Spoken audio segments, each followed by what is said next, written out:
Hi everyone, and welcome back to Lift Like a Girl. If you're new here, my name is Julie DiGemo, and I started weightlifting in the middle of 2021. The gym is such a male-dominated space, which can make it scary to step into it. I decided to create this space where we can build up a community of girls who love the gym that can motivate and lift each other up. A large majority of people join the fitness space with a certain intention or goal, whether that's losing weight, gaining weight, putting on muscle, etc. But what a lot of people do not know is that your diet plays a large role in your progress. The first step to determining what you should be eating is by calculating your calories and macronutrients, or macros. Many people who are uneducated have easily fallen into online traps promoting fad diets that are harmful and can make your health journey a lot harder. The easiest way this can be done is by using an online TDEE calculator, which I will be showing you how to use today. TDEE stands for Total Daily Energy Expenditure, meaning it's calculating how many calories your body burns on a normal day depending on your activity level. To use this calculator, you'll need to enter a few simple bits of information. This includes your gender, your age, your weight, your height, and your activity level. It's extremely important to not overestimate your activity level, as this is a mistake people frequently make. If you're on the fence, always choose the lower option. Your calories can always be adjusted later. As you can see, the activity levels range from sedentary to light, moderate, heavy, and athlete.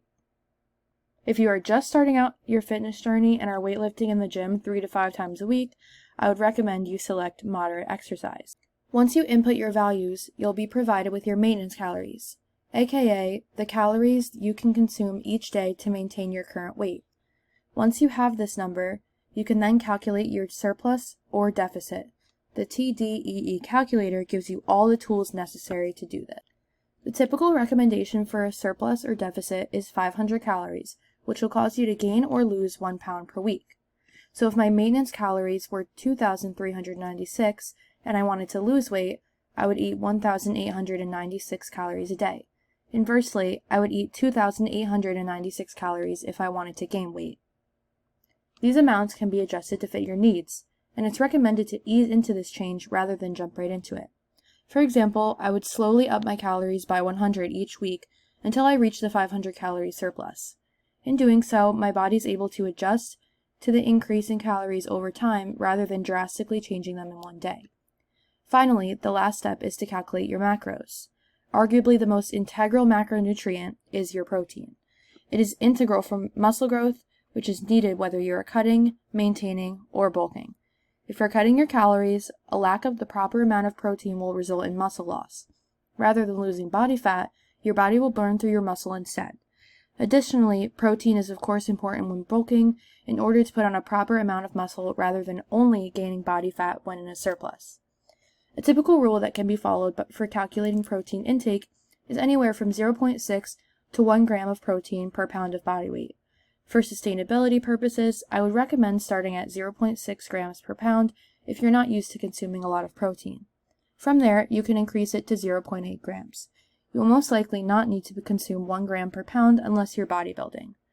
While I do not recommend closely tracking carbs and fats, it's important to know that carbohydrates are essential for your body's energy, and fats are essential for a woman's hormone production, so don't restrict them.